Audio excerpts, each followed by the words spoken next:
and welcome. This is another Roundtable edition of Dentons Smart Cities and Connected Communities think tank. Our topic today is the increasingly important combined challenges of energy demand and water scarcity. We're delighted to once again co-host this roundtable with our friends at the Keystone Policy Center as part of their Key Conversations program. My name is Clint Vince, and I chair the U.S. Energy practice at Dentons and co-chair our global transportation and infrastructure sector. And together with my teammate Emma Hand, we co-chair this think tank. Before we introduce our distinguished panel today, I'm going to ask the wonderful CEO of the Keystone Policy Center, Christa Scanlon, to give us a warm welcome. Well, thank you, Clint, and good morning. I'm here in Colorado, where certainly this is an issue that is a particular challenge to the West. As always, it's such an honor to be included with Dentons in these just amazing, timely conversations. And this is such just a terrific group of panelists, really brilliant thought leaders, and this is going to be a remarkable conversation. We're certainly pleased to be a part of this with you all this morning. And the reach of this audience, Clint, is remarkable. The Dentons following is something we're just so honored to be a part of. And the archive now is really quite impressive. And I certainly direct people, these topics come up over and over, and I certainly direct people back to, well, that's in a Dentons, you have to follow that in a Dentons webinar series. You can find that there. So this will go into that catalog, and I'm certainly glad to have us as a part of this today. So thank you. Thanks so much, Christine. I know you have to hop on an airplane this morning, so we will honor that, but so glad you could join us at this point. And now I'm going to ask my law partner, Justin Mirabal, to introduce this panel, which Christine has described as truly exceptional, and moderate our discussion. Justin's the perfect person to be leading this roundtable. His practice includes representation of data centers as well as power suppliers. And increasingly, he has also been working on water scarcity and water supply contracts. So with that, Justin, I'm going to let you take over and lead us through what I'm anticipating is going to be a riveting conversation. Well, thank you, Clint Vince, and thank you, Christa Scanlon, for that wonderful and very generous introduction. I would also like to welcome our audience and thank you for joining today's program. It's really special to be able to speak to everyone and to be able to work with this panel on this issue. As Clint said, my name is Justin Mirabal, and I'm a partner in Denton's energy practice in Washington, D.C. My practice focuses on energy regulation. I help my clients with regulatory issues at the Federal Energy Regulatory Commission and at state agencies. But as Clint said, lately, like so many of us in the energy industry, I've spent a lot of time working with hyperscalers as they develop data centers and procure both power and water supplies across the country. Now, I will say today's topic is an interesting one for me, in that it involves the work that I've been doing with data centers. It involves one of the most important topics in the energy industry right now. But this also connects to my past. I grew up in Albuquerque, New Mexico. It's a wonderful community, but as many of you are aware, it's also a community that can be suffer from droughts and water scarcity issues. And as I was putting together the panel and thinking about my connection to this topic, I had this memory from when I was in high school. And we would go jogging down by the Rio Grande River, which cuts right through Albuquerque. And even back then, you could walk right into the river, and the depth of the water in some parts of the Rio Grande was only to your ankle. And you think about how critical water is to surviving and thriving in the Southwest. And having that memory again, it really drove home the point that water stewardship, water conservation, they're incredibly important. And even now, as we talk about AI innovation and developing the next frontier of computing, the next leadership role in the world in AI, we need to be very attentive to these water issues. And that brings us to today's topic.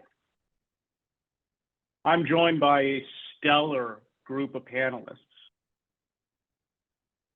And here's what we're going to talk about. As global demand for AI, computing capacity, and power supply rapidly expand, we must grapple with the issue of water supply. How can we innovate in the growing world of AI while protecting local watersheds and vulnerable communities, particularly in water-stressed markets? And now let me introduce our panel. Going around my screen today, I'm going to start with Christa Smith, the Senior Director of Water Supply and System at Salt River Project in Arizona. Christa has been with SRP since 2011 and is responsible for leading SRP's water resource, water engineering and transmission, and construction and maintenance groups for SRP's groundwater wells and water delivery systems. Next, we have Dr. Nathan Barasa Wangosi, a water resources scientist, environmental sustainability professional, and digital government expert, really a jack of all trades in all of the topics we're talking about today. Barasa, as he likes to go by, is also the founder and CEO of Blue Credits, an innovative organization that aims to become the leading global marketplace for water sustainability training. We're also welcoming Mark Detman, the Manager of Corporate Water Engagement in the Water Program at the World Resources Institute. Mark is responsible for facilitating WRI's work on corporate water stewardship, and he manages the Aqueduct Alliance, an organization that develops best practices in water stewardship. And finally, I would like to introduce Jim Oliver, a Global Director of Industrial Water Solutions at Black & Veatch. Jim brings over 4 decades of experience in water resource development and supply evaluation, and has served as the technical leader on water supply projects around the world. Now, before we get to our panel and engage with this wonderful topic, we invite everyone listening, we invite our audience to submit questions through the Q&A function, and we'll try to address those programs throughout the program, or those questions throughout the program. Now, at this point, I would like to do a little bit of table setting, so bear with me a little bit. I would like to start with just some basic concepts to frame our discussion to understand what we're talking about. And Christa, I think it would be great to start with you and the experience you have at SRP. From a 101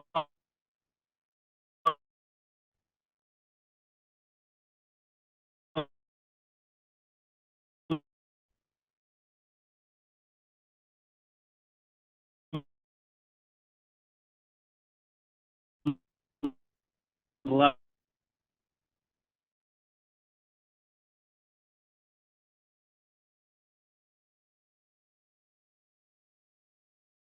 level. Can you just explain to power generation at this point? Not even, I think we might have had a freeze in the system here. Christa, are you back online? Okay. Yeah. Let me jump right in. It's a pleasure to be with you this morning. Can everybody hear me? Yep. Yes. Okay, good. Loud and clear. Good. So the majority of water used for electricity is for steam generation. So that means any thermal power generation, such as coal, nuclear, or combined cycle natural gas. And while it may be a small percentage of total water use, so for example, in Arizona, power generation represents a little over 2% of statewide water use, but that's used by all water sectors or all sectors of the economy. It is an essential component. Like, we can't make the power without it. And just to illustrate that point, a couple of summers ago, one of our large combined cycle natural gas plants actually had to derate because the groundwater wells that were used to supply water to the plant were in poor repair. It was a plant we had purchased, so the wells had been drilled by somebody else, and we had to undertake a very quick process to get new wells drilled. So it wasn't a water resource problem. There was plenty of water under the ground, but the status of those groundwater wells were in disrepair, and it actually caused us to have to derate that plant. So it's very critical that we have sufficient water supplies at our power plants. Christa, based on your experience with SRP and kind of telescoping out across the country, does that 2% of water use, is that roughly true in all communities, even in say, denser states or states with larger populations than Arizona or where I'm from, New Mexico? Yeah, so I think it probably tracks pretty well in the arid Southwest, because so much of our water for power generation is consumptively used. We don't have the benefit of deeply flowing rivers, as you mentioned, to use kind of for once through cooling. So my guess is, but I certainly invite my co-panelists to weigh in on this that are more familiar with other parts of the country. But my sense is that that number looks different in the wetter parts of the country.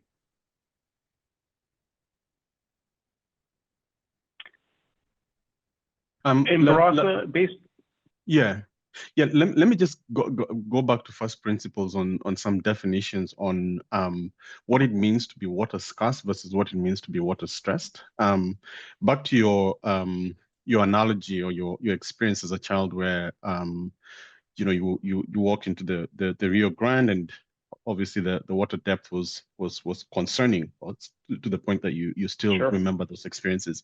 I also just wanted to tell Christa, I spent the summers in Arizona, and we had canals, some of your canals passing at the back of our property, so I'm quite familiar with that context. But just in terms of definitions, and to answer the question that Christa raised about water availability versus water scarcity versus water stress in different parts of the country, it's really not a question of the physical availability of water. It's also a question of the physical availability of water at the right quality for the purpose for which it's needed, or the duration for which it's needed. It's a pretty wordy definition, but if you think about, for instance, a data center that needs cooling, it rains in many parts where these data centers are. There's snow in many parts where these data centers are, for instance, in Virginia, where I am currently. But the physical quantity of water is available, but then it can't be used for the purpose for which it's needed. And then during the summer, when you have your cooling season, water demand across industrial estates is really high, because the cooling needs for more than just data centers is also high. So the physical availability of water might be there, but then for the purpose what it's needed for the duration when it's needed for, at the quality when it's needed for, is not available. In many parts of the world that are considered as water stressed, but places like India, I'm from Kenya, there's a large availability of water. In fact, 70% of the earth is water, but because it's not at the quality which we need it, then it creates water stress. And then quickly, there's also a second component of it, which is the availability of infrastructure to actually deliver that water to where it's needed.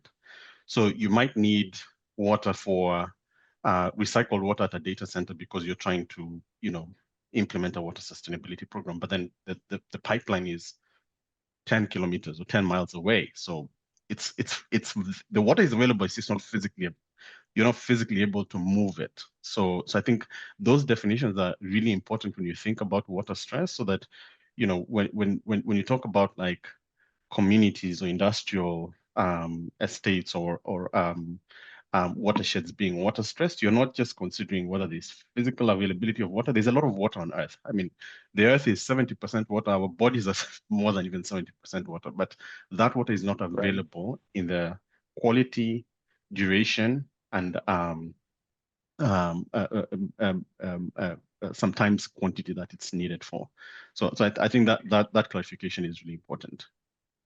And that loops back to Christa's point about we have water available, but we have to dig down, we have to drill down, we have to get to those water sources in order to be able to access them and use them in generation facilities in Arizona or wherever we're working. Yeah. Sticking with this first principles, and this relates, Barasa, to the idea of the water quality that you need for different functions. Data centers. Let's connect the dots with water supply and data centers. And I might turn to Jim on this. Jim, why is this topic related to data centers? Right now, data centers, we read about it in the news, they're gobbling up a lot of power because they are going to create the next innovations in AI and cloud computing. But why are we talking about water now with respect to data centers? Well, I think the first thing is going back to definitions. Okay, there's three general types of data centers. There's traditional data centers where you're just storing your photos, your to-do lists, your manifesto, whatever. It's just basic storage. Okay, the second level of data center is cloud computing. Okay, and that's going to be more interactive, and you're going to be able to do processing when you're interacting with a cloud computing data center. And then there's hyperscalers. Okay, and this issue really came about when the hyperscalers that are doing the AI processing, and the chips are large and they get very hot, and the densification of more chips per data center are being required, and there's about a tenfold difference in water cooling needs between a traditional data center and a hyperscaler. So, one of the things you may say, okay, well, I need a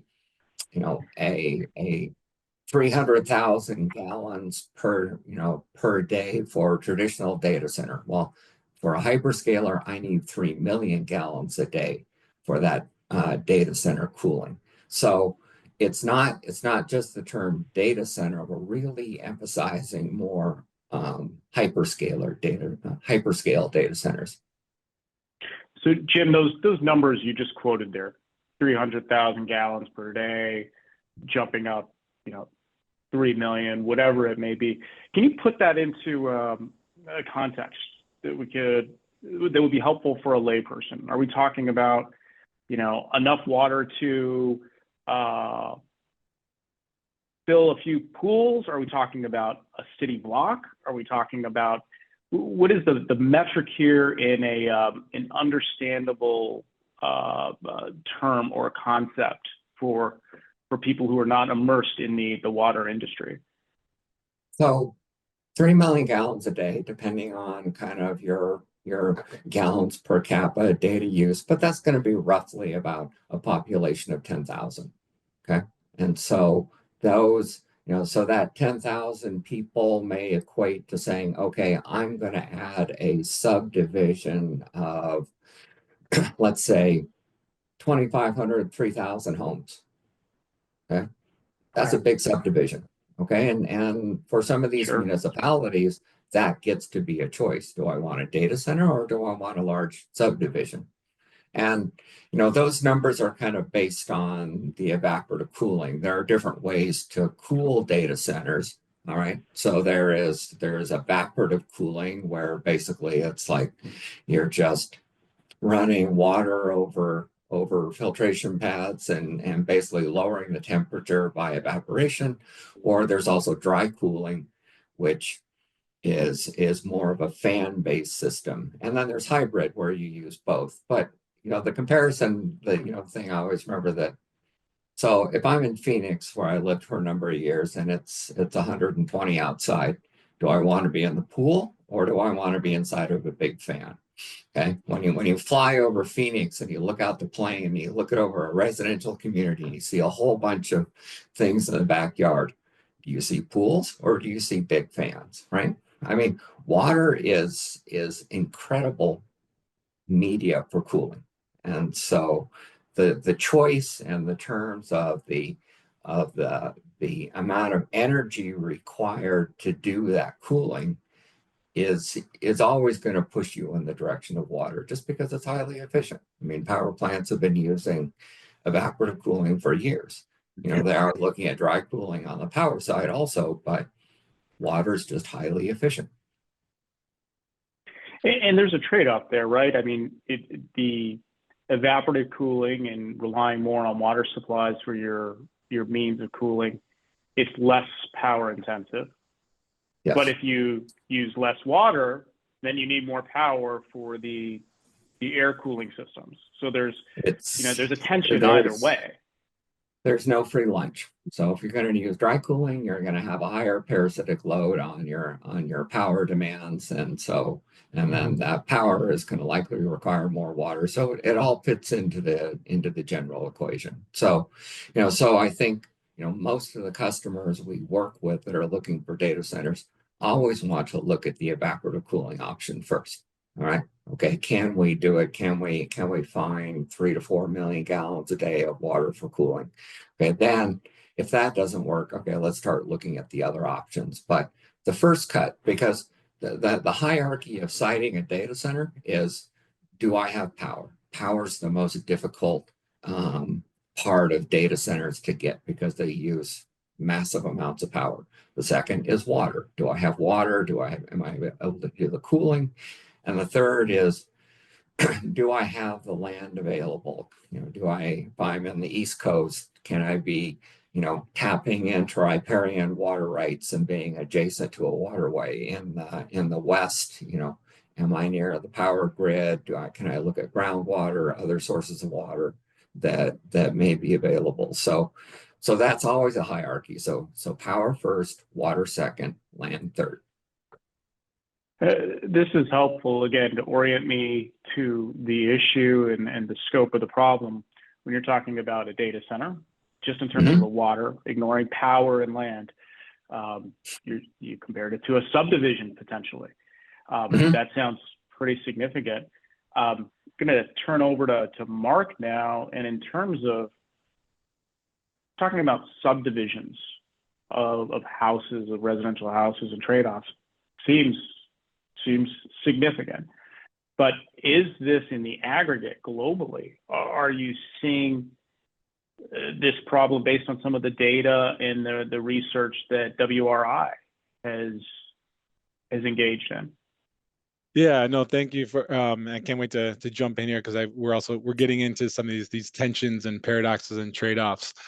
And just building off those couple of points that also Christa, Jim, and Dr. Brasso were making, that of course, water use doesn't just happen in a vacuum. And there's also the consumptive use related to, as Christa said, the thermoelectric power. Agriculture is also obviously a big one. Globally, it's usually around like 70%, but in the US, I've seen more recent, it's around like that 37% just after thermoelectric power. And then of course, public supply. 70% for agriculture? Yeah, globally. So yeah, outside the US, usually, agriculture has that bigger straw drawing from water supply and uses. But one of the, as we're seeing this paradox here is, AI has the potential also to help us solve a lot of these water challenges at the local and global level. But also we're seeing, just tremendous growth around these data centers to meet these growing energy demands, to meet the demands of society, to meet demands of a growing economy. So we're, as Jim was highlighting, that there's significant in growing water use, and that's just not like the kind of the scope one, the water use at the facility or the operation level.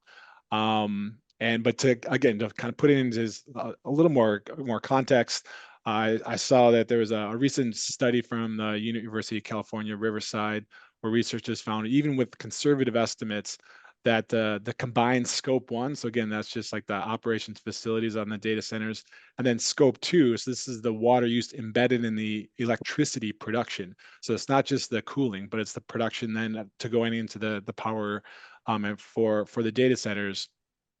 Globally, for AI is to account for about 4.2 to 6.6 billion cubic meters of water in 2027.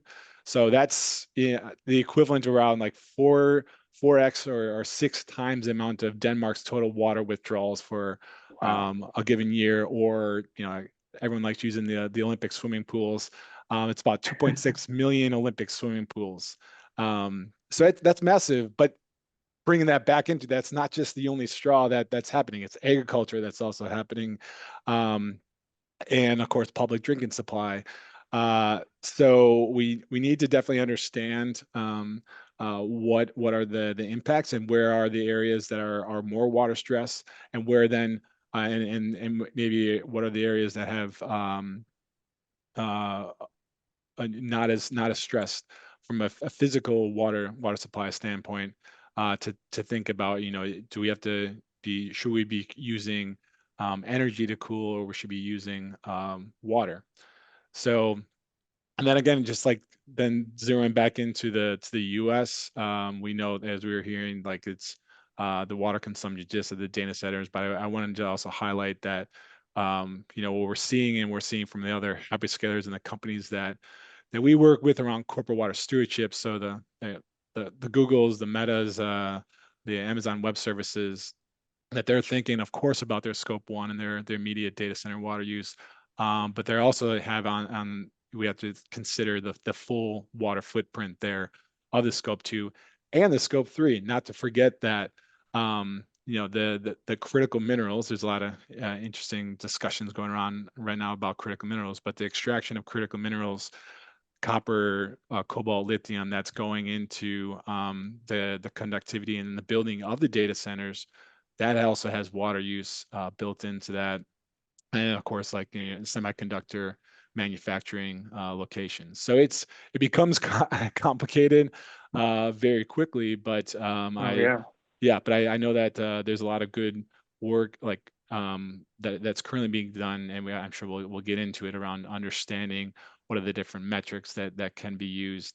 But yeah, I always like to think about this is also happening in communities and urban environments, and data centers are one element, and it's growing. And I was just out in Phoenix at GreenBiz, and it was I was listening in on a panel that's portrayed as the wild west for data centers, as it just continue to grow up, and maybe down the line the market will start to stabilize. Not as many startups will be happening, and that's exciting, but also kind of terrifying if we're not understanding. Okay, what are the implications, and what can we don't want to inhibit growth that when it can be beneficial, but that we are well aware of that there's societal impacts, environmental impacts to these decisions that can be made.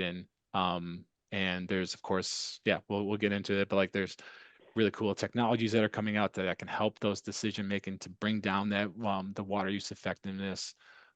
So if I could jump in Mark, there. go ahead. Christa, please.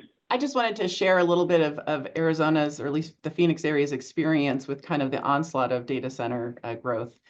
So over the past 15 years, there's really been a big push to attract data centers to Arizona through tax incentives and other policies. And my sense, this is just my sense, is that there wasn't probably a full consideration given to the water aspects, water use aspects of data centers. And so the result had been that a lot of our municipal water providers were somewhat caught by surprise by the water requirements that the data center developers expected when they came to town. And so there was this very steep water kind of learning curve to getting data center developers and city water planners speak in the same language. What we find is that the major obstacle is that the developer of the data center is typically focused on ensuring that the infrastructure can meet peak day demand. They just want to make Mhm. sure that they have plenty of capacity to meet that peak day demand. Whereas the city water planner is more concerned about meeting their annual water use. And they Hmm. weren't always talking the same language. And so getting that resolved so that they really understood each other, what the major concern was from an infrastructure standpoint in terms of peak demand versus the resource need over the course of a year was a big learn for us in helping kind of translate those conversations. But even once that was cleared up, there were still communities that, once they understood the water needs of these data centers, were concerned on the relationship between the water demand and the number of jobs. And so what Hmm. they saw was that this was, taking up land that could be used to maybe provide higher density employment, and it took a lot of water. Some cities made regulations that were pretty stringent against data centers. Some just put in requirements that really focused on adopting water conservation requirements or water saving technology. And then others have even required that data center developers bring their own water supply with them. Like they'll allow an allocation, say per acre of water. And then if you need more than that, you've got to bring it with you. And that would apply not just to data centers, but high-tech manufacturing and really any high-intensity water user. But it's been a process, and each city's taken a different approach depending on what their water resources and their infrastructure and their overall kind of economic approach. But I think Mark or Jim, both of you mentioned that it's kind of like you've got this portfolio and you can spend it to build houses, you can spend it to build manufacturing, you can support data centers. It's just a matter of what matters to that community. Christa, sticking with that concept, and just to let me just tease out one concept here. And in the energy industry, I think there can be a real frustration with the speed in which things happen. Typically, it's very slow and gradual, and you want things to go faster. And what is amazing to me with data centers is that this is really a ready, fire, aim pace of things, where these things with respect to power supply and water, they're just moving very, very quickly. So I'm curious, I picked up on something, Christa, you said about, some stakeholders are talking about peak demand. Some stakeholders are thinking about water supply in terms of annual consumption. With SRP, have you had to develop a common language or the apples to apples comparisons in order to facilitate this? Yeah, and so what we found is that a lot of, and this is more, I would say, in the beginning of the data center push. I think it's definitely gotten better, but in the beginning, we had data center developers who maybe had never done a project of any kind in Arizona or in a water stressed area. And so again, they were focused on having the infrastructure that was capable of meeting their peak day demand. And we even had instances when the water provider would ask the developer, okay, that we can provide that physical connection and we can meet your peak day demand, but we need to know how much water you need over the course of the year. And we had instances where they would just take their peak day and multiply it by 365 and say, that's how much we want. And the city would say, that's more than we deliver to all of our customers. Like it's not possible. So it took a matter of really just getting them to speak a common language. And SRP was fortunate because we were in part of the conversation. We're not necessarily the direct water provider, but because we're the electricity provider, we could act as that translator and try to, broker common understanding.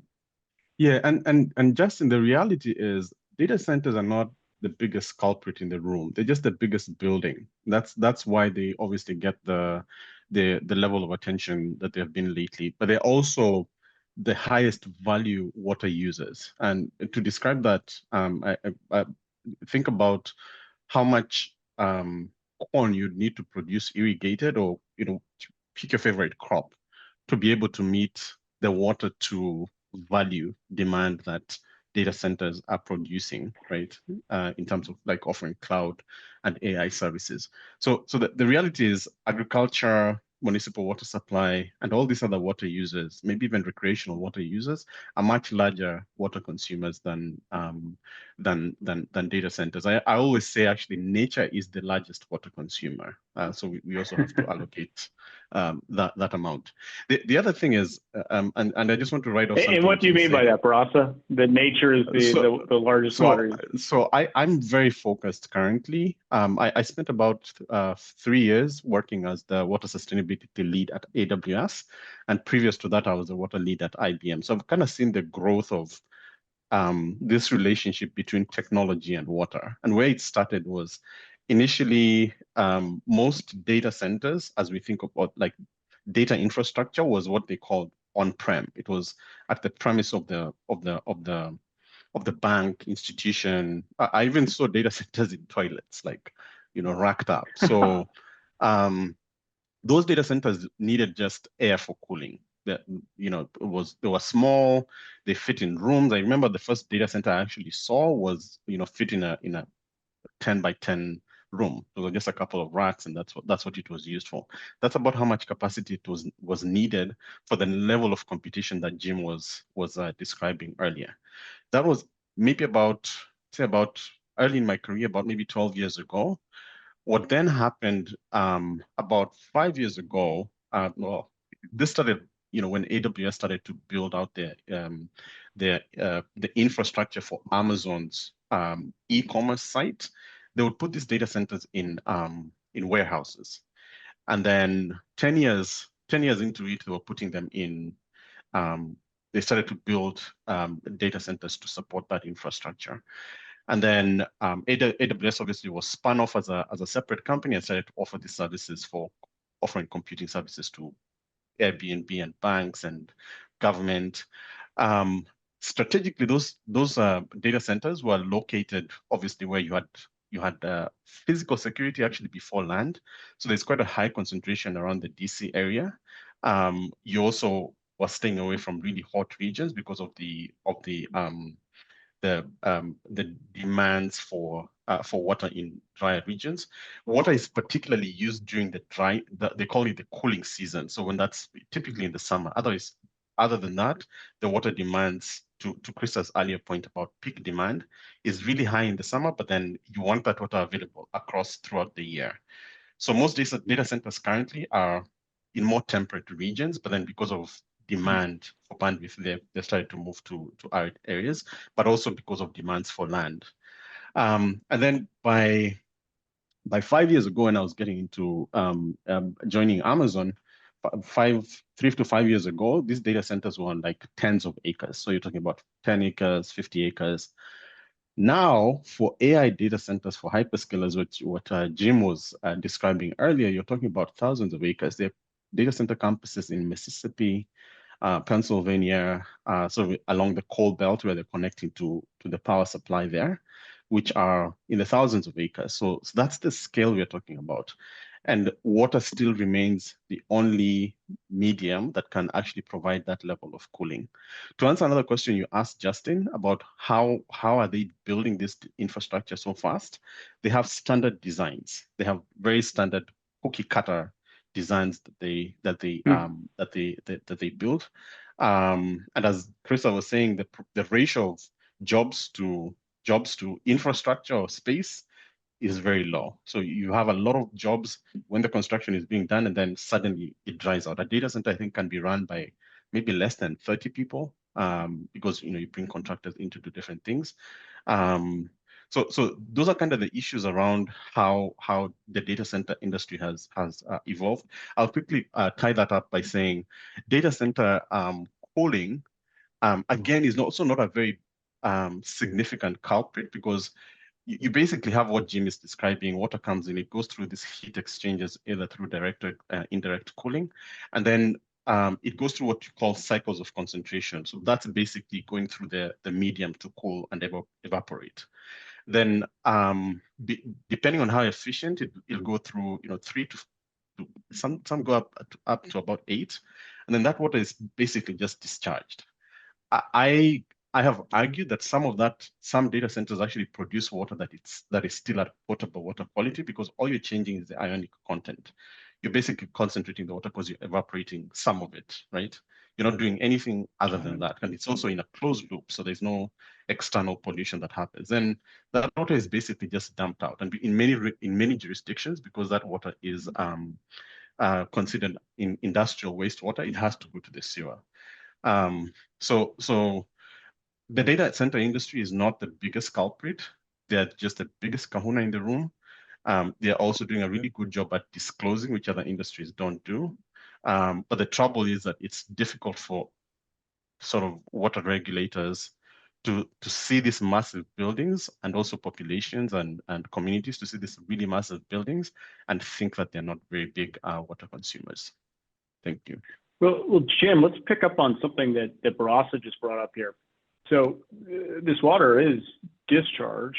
So explain to a non-engineer, political scientist by nature, why can't we just recycle this? Why can't we recycle this water and use it for other means? And it would be in some kind of a relatively closed loop where we're not wasting it. It can be used for other purposes. As always, it's kind of a yes and no at the same time. I mean, so I'm a lawyer, so I say it depends a lot. So I'm good with that kind of response. So I mean, Bronze is correct. I mean, so we look at cycles of concentration, but that's really dependent upon the influent water quality. So if I'm in Phoenix and I'm getting water that has total dissolved solids of 750, I'm not going to be able to do 7 or 8 cycles of concentration. And what I do discharge is going to be very, very high salt content. But if I'm in Arkansas and my total dissolved solids coming out of the river are 100, I can cycle that up a number of times. But there's also other limiting factors. So you are removing the water. What's remaining can limit. So silica can be a problem. You can build up silica concentrations to the point where you cannot run as many cycles of concentrations. You may have certain metals that won't reach discharge requirements. So, and then because you're dealing with the higher salt content, you're also hot. I mean, most times you're coming off the evaporators at 100 to 110 degrees. You can't always discharge that directly to a water body. So, you know, if I'm up in Washington, I'm there with a critical fishery stream where it may only be relatively limited flow in the river, you know, and I can't be discharging a hot water that would basically upset the aquatics or the ecosystem for the fish. If I want to run maximum cycles of concentration, then, you know, we're also, if I'm near a municipality and there's a number of data centers and they're all discharging at 1 million gallons a day, and the wastewater treatment plant was designed for 10 million gallons a day, and half my water that's coming in doesn't have any biological content, it's just hot, salty water, that can wreak havoc with how well my wastewater treatment system works. So, you know, we've actually been looking at various options where you use less cycles of concentration, maintain the water quality at a higher level, and then look at things like groundwater recharge, or sending it to another industry that could use that water, co-location, or even recycling to a power plant. All of these are various options, but less cycles of concentration means I need more water. Okay. And so if I'm in a limited area, I've got no other place to put the water, and I'm running 7 or 8 cycles of concentration. It cannot be used for agricultural reuse. Salt contents are 2,500, 3,000 TDS. My options are left with things like, injection wells and deep disposal, like they do with produced water in the oil fields.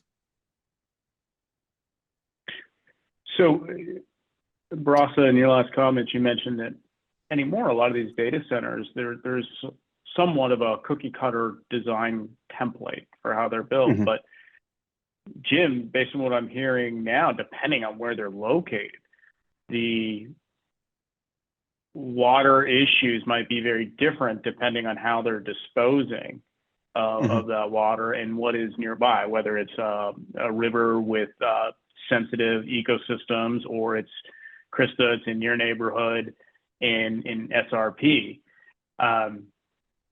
We actually have a question. We have several questions coming in on the chat right now, and I think this relates to it a little bit. And I'm going to paraphrase this question, and it was directed to you, Christa. You mentioned that there are different city approaches. Is SRP or the Salt River Valley Water Users Association working with individual water suppliers in terms of a collaborative approach to data centers throughout the region? Is there a lot of collaboration among the water suppliers using common basins or aquifers? Yeah, absolutely. So as kind of regional partners, because SRP is a raw water provider to 10 Valley cities. And so we have strong relationships with those cities, and we collaborate on things like this because of the regional impact. And so one of the ways that we've done that is to try and develop tools that can help those conversations. One of the projects that we have is a project that we did in conjunction with the University of Arizona. And it was to develop a tool that would help data center developers, instead of just focusing on data center design that was entirely focused on minimizing electricity use, instead taking a more balanced approach and recognition that in our neighborhood, the water availability is also of concern. And so it's Sure. more of a way to optimize both water and power. It's called the DCE Wise, which is the Data Center Energy and Water Information Simulator and Evaluator. Just rolls right off the tongue. And so that was a joint effort with U of A, as I mentioned. And it's an Excel-based tool to allow comparison of 9 cooling systems based on 5 criteria. And that's energy use, on-site water use, total cooling water use, reliability, and maintenance. And so it allows, the data center developer to enter in, the size of the facility, the number of machines, all of those factors, and then using local information so they can compare the cost of SRP electricity and the cost of the water provider's water rates and apply those in their calculations. And so that has helped just provide, again, a common understanding. And that might not give them the final answer, but it can help facilitate the conversations with the municipalities about how to prioritize investment in water conservation as opposed to electricity efficiency.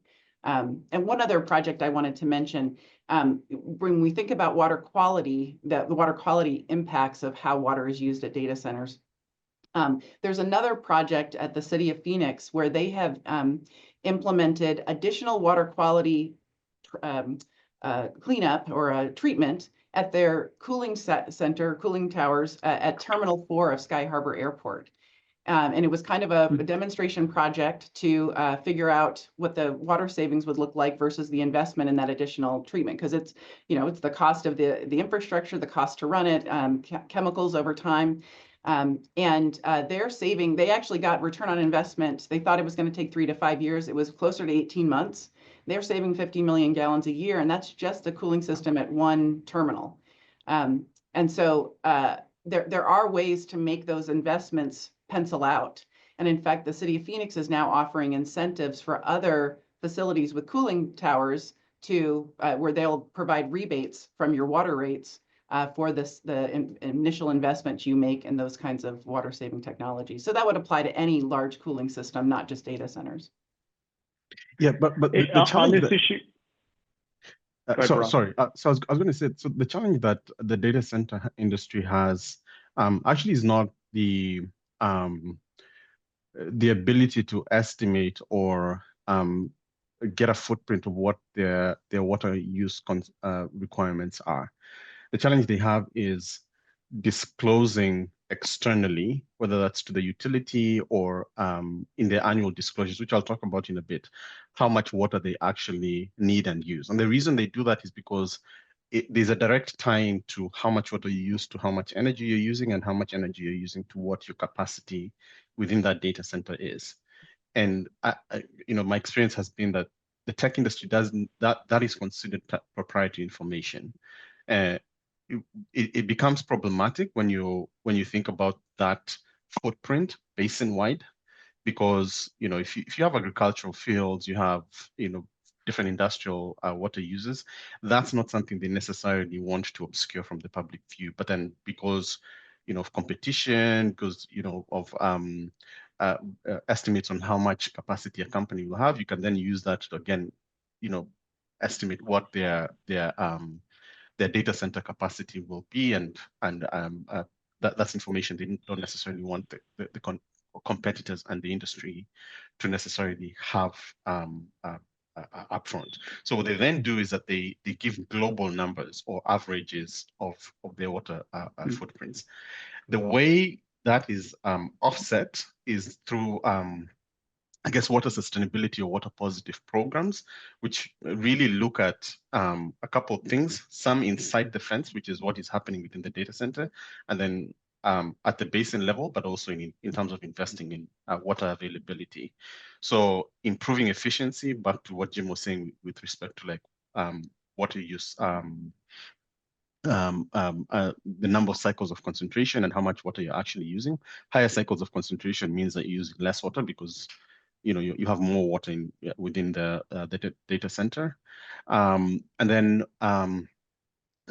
outside the fence, there's like sustainability related activities like improving watershed health, what you're referring to in terms of using the water for groundwater recharge or surface water discharge. But then again, you have those limitations that Jim earlier described, where you can't be discharging heated water into certain watersheds, or you can't discharge water for irrigation for at certain salt concentrations.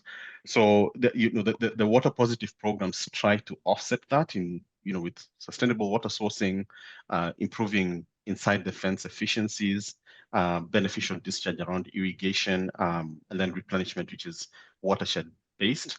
There's also another component which is mostly impact. At least I've argued that should be an impact based one, but then that's improving water supply within the communities that the operations have.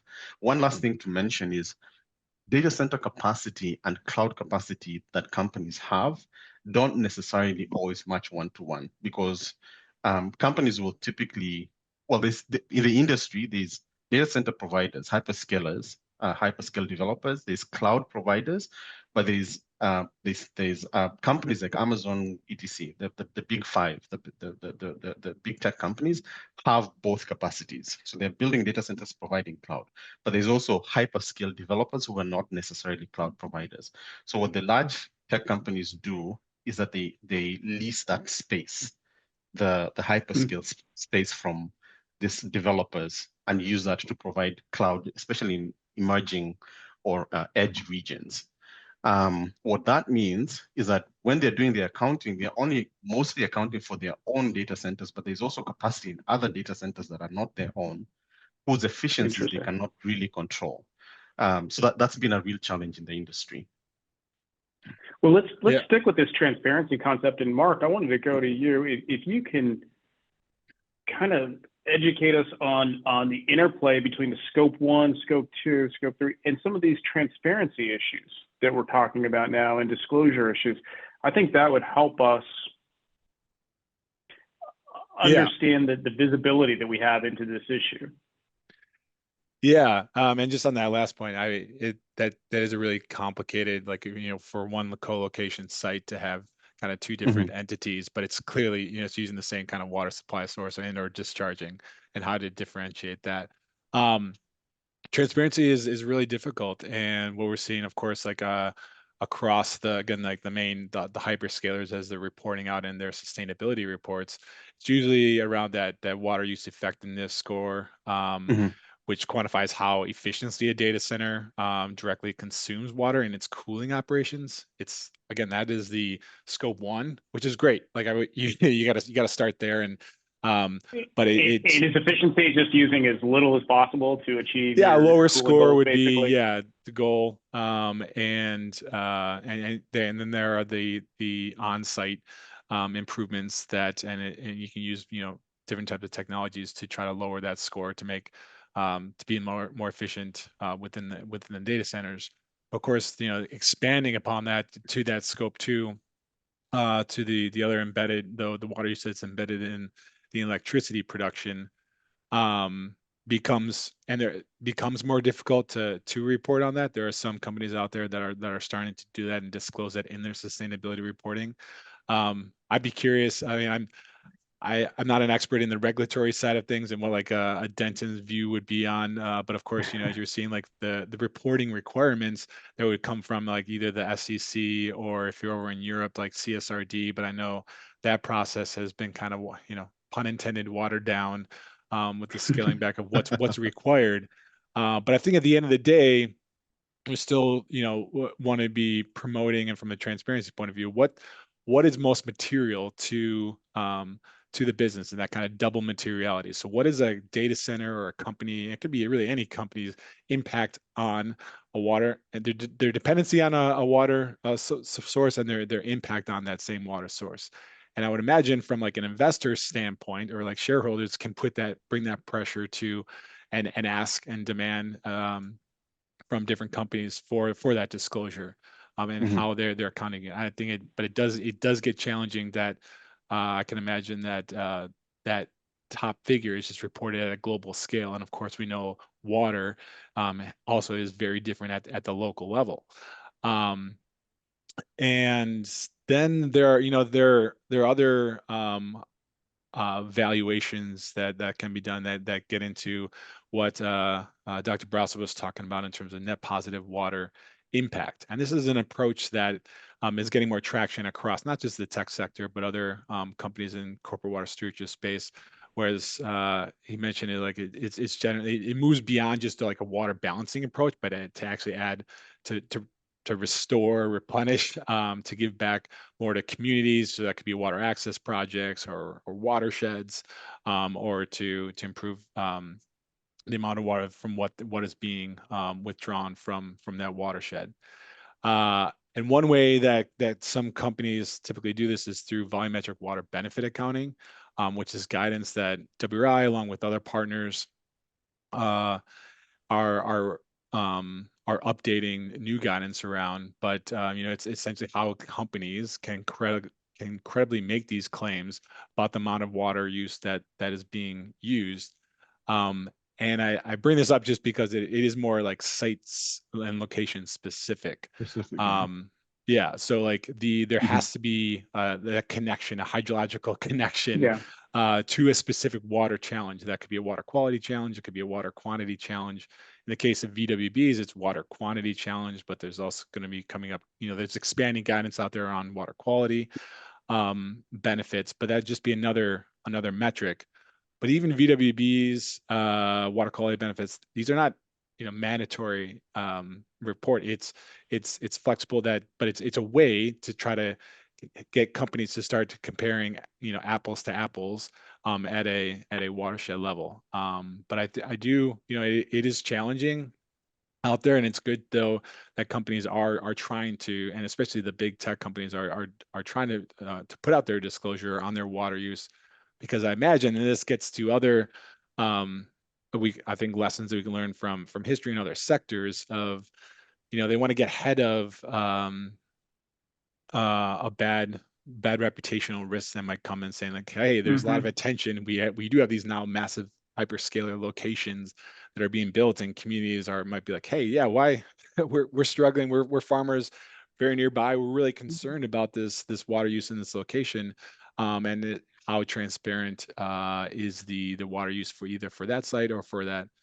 company. And what we're seeing in trends, and I'll end after this point, from water stewardship standpoint, is to kind of move away from the jargon terms like net positive net positive water impacts and really try to be more specific around the impacts at that local level. Are we talking about water quality or water quantity issues? But yeah, it is challenging for sure.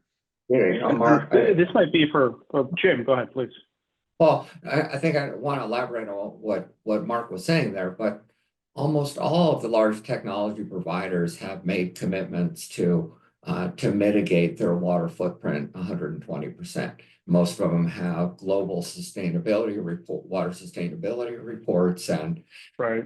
I can't go through to the report and say, oh, there's gallon for gallon accounting, but I think there's a concerted effort within the AI company to recognize their footprint on the water and to provide means to mitigate that impact. Yeah, but there's a risk there that kind of has emerged because, as you were saying earlier, the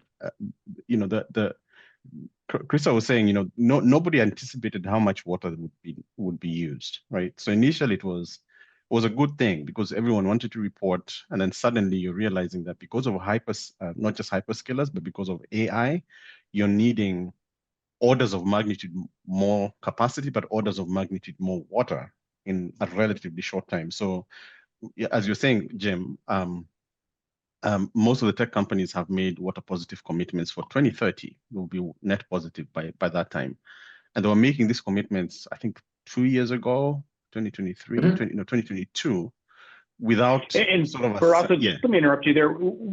Water positive. Let's just make sure we're defining some terms for the audience. Okay, so what so exactly water would you mean by water positive commitment? Yeah, good question. But Mark already defined that, but I'll just elaborate. But water positive is basically to be a water balance on how much water you're using versus how much water you're sustainably sourcing, discharging into the environment, etc., so that your consumption versus your offset is equal. So you're water positive when your consumption and offset is equal. And the offset, as you were saying, is based on volumetric water benefit accounting around these different areas.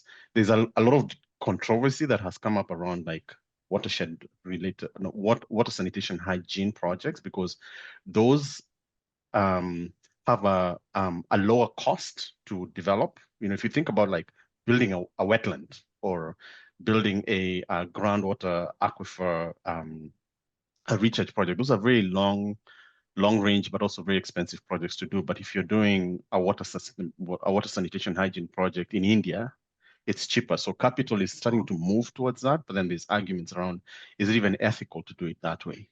But that's what it means to be water positive, so that your inflow equals to your offset beneficially to the environment or to the watershed in which you operate.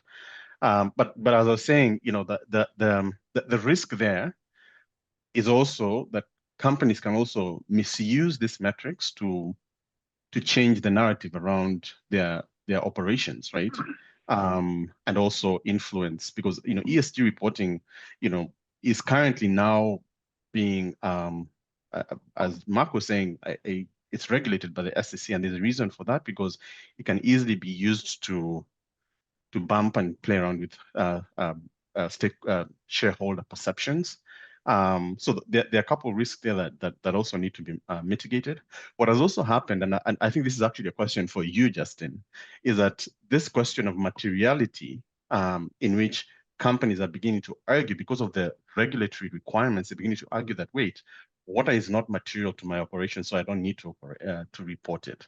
So a lot more legalese and lawyers are getting involved in that in this industry, because companies realizing how much their water footprint or their ESG impacts are, begin to argue that the disclosure is not required of me because it's not material, because that's the first part of the reporting requirement with the SEC and other reporting frameworks. Well, and I think that right now what we're seeing, and I won't venture too deeply into this, is that there's considerable review of those disclosure requirements in the U.S. at a federal level, but there are state level reporting requirements. There are international bodies that have certain reporting standards.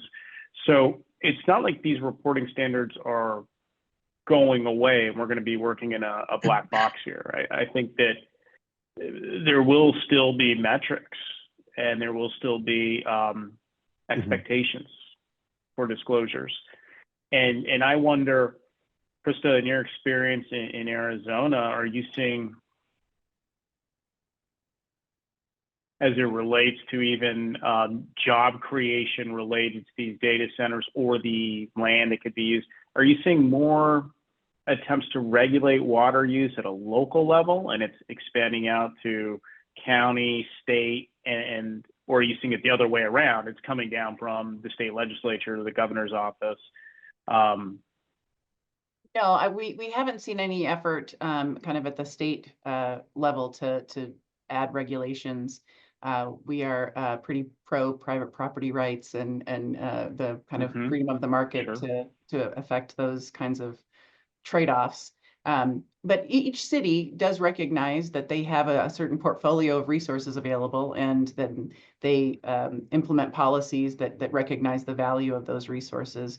But to the point about how corporations are kind of navigating this space, we've seen a lot of positive developments in that area where companies are being proactive instead of getting they come to the table saying we need all the water. They kind of come to the table prepared to stipulate that they're going to either have a certain type of technology that limits or reduces their water use, that they'll do on-site treatment, or that they'll actually bring resources with them. And it's not something they're being forced to do, but they're doing it proactively. And we've seen a lot of success with, so SRP worked with Meta to help facilitate a data center in the city of Mesa, where we were able to make water supplies available to them proactively, and it really smoothed their approval process. And that could have been controversial, but because it wasn't a back and forth, they kind of came to the table with that resource. They were able to make the argument to the city council that they are not negatively impacting the water resources available to the wider community because they're bringing something with them. We've seen Microsoft do similar things in the West Valley. So I think there's a real role here for corporations to be good stewards and show that they can be good partners when it comes to the technology they use with regard to water use, but also the resources and the investments they're willing to make. Yeah, and I think on that. So sorry. So really quickly, Christa, I think what I think is that in an ideal world, as Mark was saying, if corporations can get to where they describe their local demands, offsets, and impacts, both in volumetric terms, but also qualitative terms, that would, I think, be transformational. But then I get a sense that the industry is not yet ready for that because of this sense that, we know that the scale at which we're going to have to operate is really large. It's also intimidating because the problem being that the data centers are just really big buildings. I live in Northern Virginia, so they're all over the place, but they're very large buildings. I was looking at an article recently which talks about there's a strange hum that comes out of data centers. So they're very large, imposing buildings from large, imposing companies. So that's a perception issue as opposed to a water footprint issue or a water sustainability issue, which I think they need to do a better job. And one of the ways you effectively do that is to show your local impact and local contribution to the watershed health.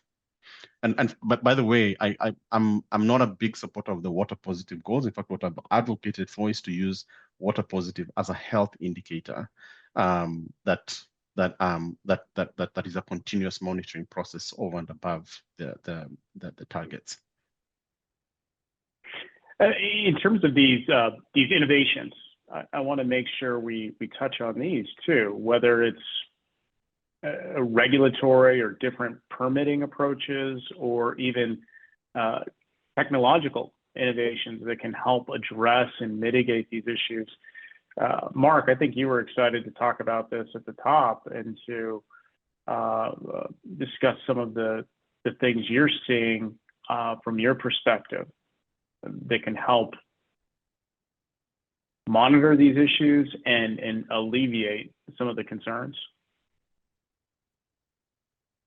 Yeah, I think it's been touched on like throughout the conversation. Here, I think, you know, I'm getting back to the point that I think we like taking one step back, that like these are not happening in a vacuum. They're happening. These decision makings are happening in a community. It needs to involve multiple Yeah. different stakeholders. I think there's some equity issues and concerns of whose voices are also being heard a part of the decision making processes. I think a lot of the and if there's a and I, from what we're seeing from the different larger tech companies, is they're doing this a very thoughtful, strategic way of how to expand their data centers in order to meet the energy demands. I mean, if we're looking at it also at a global level, questions around like, do people in communities have enough energy to meet their daily needs? Do they have enough water? I think the answer is no, and it's there's pockets and in areas where there's more unequal access. I mean, to improve that. But as we do that, I think that there needs to be multiple different approaches, and by approaches, like, you know, different types of technologies, and if that's more decentralized systems that or more approaches that can look at what are the reuse or recycling of water and energy. That could also help with the price point to make it affordable as well. So, you know, do we have the right well, one is like do we have do we have enough funding to improve that that access issue? What are the innovative or blended financing approaches that can then also bring to the table that can help expand you know, I guess, you know, and I know we're talking specifically here around data centers, but I'm talking with this like globally across the US and around the world of just energy access, electricity access, and water access. But you know, funding, do we have the right innovation and then technologies? And I think we're seeing that a lot, especially, you know, like companies like Black and Veatch and other and the tech providers that are also working with the utilities um, that don't have the capacity to say, like, you know, there's tremendous potential capacity from AI to help solve a lot of the water management side of things, to help solve and be more efficient on the energy use and production. So funding, innovation, technology, the governance structures, this I think is bringing back in that the questions around equity. I mean, Dr. Barassa, you were saying you live in Northern Virginia. So I know, yeah, there's a legitimate concern around community associations and like their concerns where these data centers are being placed. So, but that's challenging how to all bring that together. And I know I'm learning a lot from this conversation, and also just, you know, the work that SRP is doing, and thinking about what are and Christa, you mentioned it, like the partnerships that you're having with Meta, with the city of Phoenix around the airport. And I'm sure there's also, like, I believe there's a local bank involved there, of like how to mobilize that kind of seed funding. So thinking about the partnerships that help kind of address some of these issues. I'm a FERC nerd, right? So that's my background. I'm the life of a party when it comes to acronyms and energy conversations. So I would be remiss if I didn't bring up an issue that's really in the FERC news, and that is co-location. These tech companies are saying one way we can address power issues is to bring our own generation. So we've heard about bring your own water, bring your own generation. I'm curious, and I'm going to go to Jim on this, in some terms of some of these co-located generator issues. How does that weave into this conversation we're having about water? And these tech companies are even doing really amazing things, like pushing the envelope on SMRs. They're discussing about investments that could radically change the way we generate power. But I'm curious what you've seen in some of the issues that might be related to that aspect of the conversation. Okay, so I think what you're referencing is what we generally refer to as behind the meter power generation. So disconnected from the grid, on-site power generation.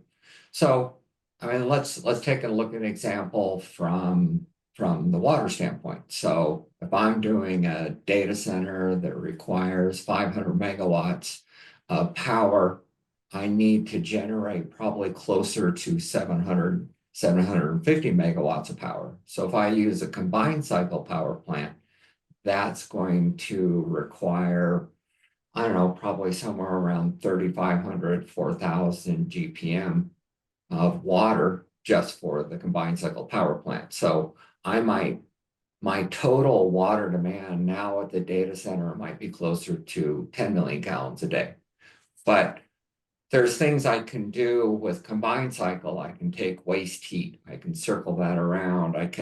Heat can be used to actually drive refrigeration through ammonia or lithium bromide systems. And then there's the whole, lower water use of the simple cycle. Now, simple cycle doesn't use as much water. So that 700 megawatts may require only 200 or 300 gallons per minute, but that's not as efficient for the power generation. So I'm going to require more of it, and then also reliability. The standard for data centers is what's called 5.9 reliability. So for power and water, they're looking at 99.999% reliability. So, so how you design that power system, how you bring it all together.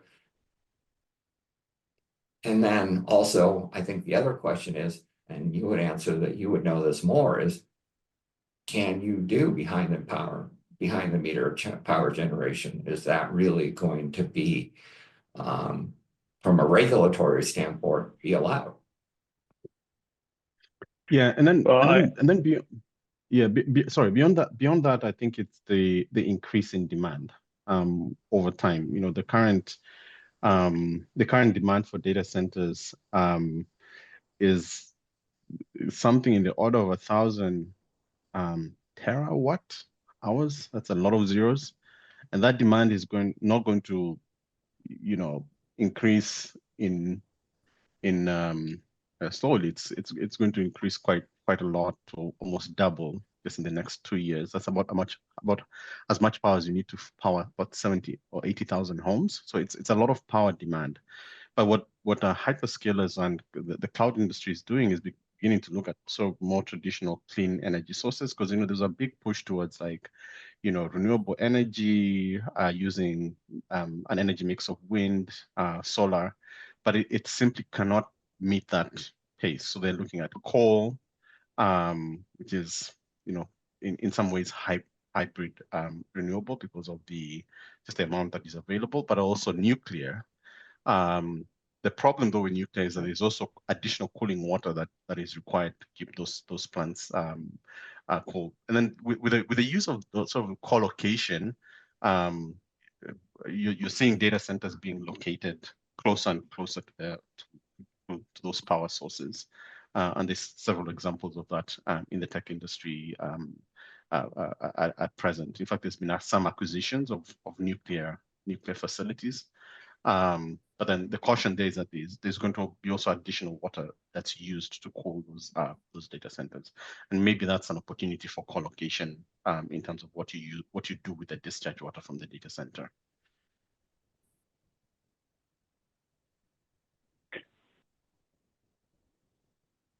Well, we are rounding the corner and getting into the home stretch here. So I wanted to give our panelists an opportunity, and any of our audience members who still have questions, to start closing this out and kind of closing thoughts on this discussion. I feel like this could be a series.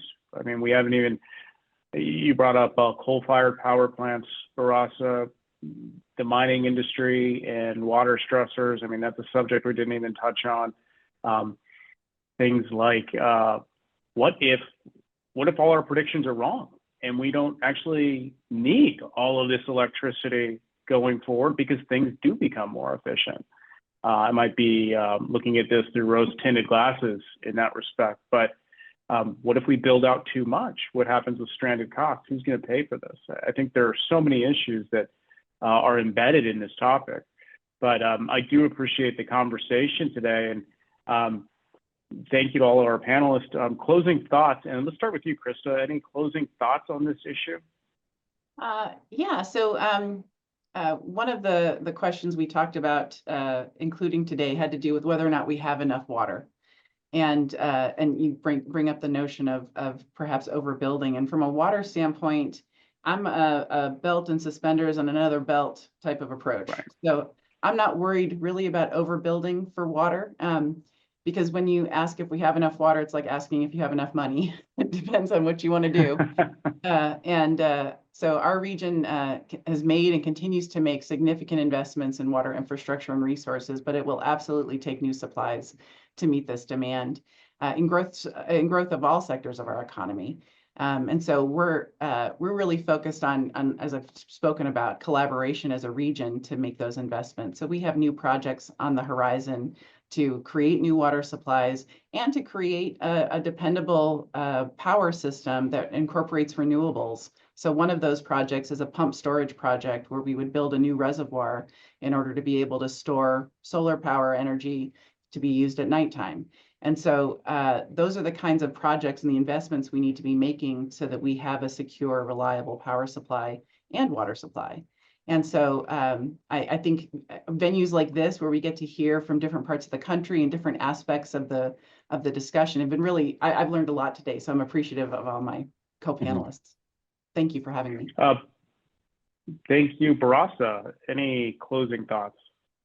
Yeah. So I think the challenge that the industry is going to have is really localizing their disclosures and localizing their focus on accounting. What our company is trying to do is to provide a means to do that by monetizing sustainability credits, water sustainability credits that they can purchase and trade at the local level. That way, the tech companies, but also industry in general, don't expend themselves in a sector that they don't necessarily have the expertise.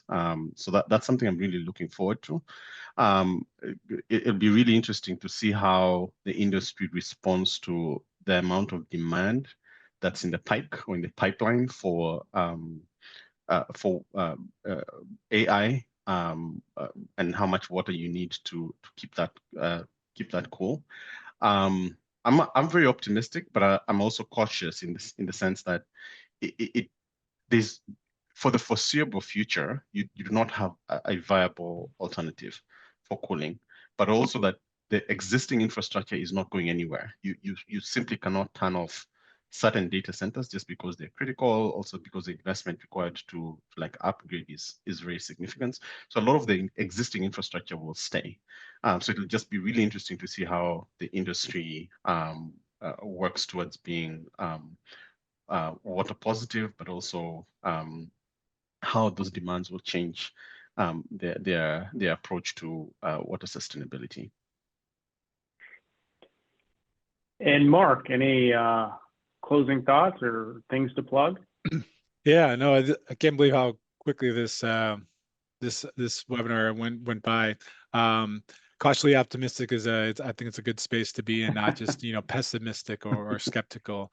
So being aware of but there is tremendous potential here. There's a comment in there from Steve Sena about what's the impact of climate change. I think that's something, of course, we also just like to make last plug on of, as this is being grown and built and decisions around future siting and locations. Of course, factoring in as best as we can the impacts of droughts, also floods, to any infrastructure that's going to be built. So understanding the impacts of climate change, and I think bringing back to, there's been a lot of good discussion around the scope 1 and the data centers used, and there's further exploration of where we can go there. But then what's also coming is thinking about that scope 2 and scope 3. while we're also doing this. So again, the questions around the mining of these critical minerals, that's going to be going into the different components also for this, knowing that we also be thinking about that as well. But I love the all the points made here, and of course also thinking about regionally, what can we learn and share across the United States, across the US, to help bring forward some of these best practices and approaches, and not let perfect be the enemy of the good here. To go not just from, to even if we have ideas, like actually implementing and doing things, but doing it in a responsible way, is exciting. So thank you for letting me join this conversation. Yeah, I think that's a really good message. And Jim, I think we've solved the issue. So, I mean, if you want to close us out on something, please let us know. Well, okay, so let's, and it's been great to be here with the panelists. It's been a fun discussion, but let's rewind 2 years ago. I mean, we were looking at not only the data center growth, but we were looking at the hydrogen facility growth, and the green hydrogen used just as much water as the data centers. So, at that point, it was looking even more dismal when you started to look at the water supply required for hydrogen, and and if you're making hydrogen from water, that's your feedstock. So there wasn't really a substitute. But I think the thing to think about is this is technology, and these are technology companies. Okay, so we're looking at direct-to-chip cooling, we're looking at immersion cooling, and then there's the chip itself. I mean, when all of us wanted laptops that had 10 hours to a battery supply, chips started to have lower energy demand. And so are we going to reach a point where the chip manufacturers say, hey, our new optimization target isn't just processing speed, it's lowering the energy requirement, okay? You lower the energy requirement, it runs cooler, you use less power, it starts to change the overall dynamics of the whole system. So, when you're in the technology space, it's even more difficult to predict the future and when there's going to be, step changes in the technology. So it's an evolving story. Well, thank you to our panelists, Christa Smith with Salt River Project, Dr. Nathan Barrasso-Wangusi with Blue Credits, Mark Detman with World Resources Institute, and Jim Oliver with Black and Veatch. Please check out all the work that these experts are doing in this field. This is fantastic. Before I hand it off to my partner, Clint, I would just like to say, for those of you who will be in DC next week, there will be numerous events that are part of DC Climate Week. And many of those events will focus on the role of water. And in particular, members of our Smart Cities think tank will participate in those discussions on innovation in water technology on April 28th and 29th at 1 p.m. at the Dentons offices in Washington, D.C., and on April 30th from 4 to 6 p.m. Please come and join those conversations. We welcome you. And before I hand this off to Clint, a final thank you to the audience. We got some fantastic questions in the Q&A. We weren't able to address all of them, but it's so exciting to know that people are so invested in this issue and thinking about it critically. And we look forward to doing this more. So I'm Justin Mirabal, and thank you all today. Handing it back to Clint. Great job, Justin. And I love a discussion where I learn a lot during the course of the roundtable. I think we all learned from each other today. There was a hefty chunk of new information for us, really special panel. So on behalf of the audience, I'm going to give you a really strong ovation and great gratitude. And we look forward to working with you as we go forward.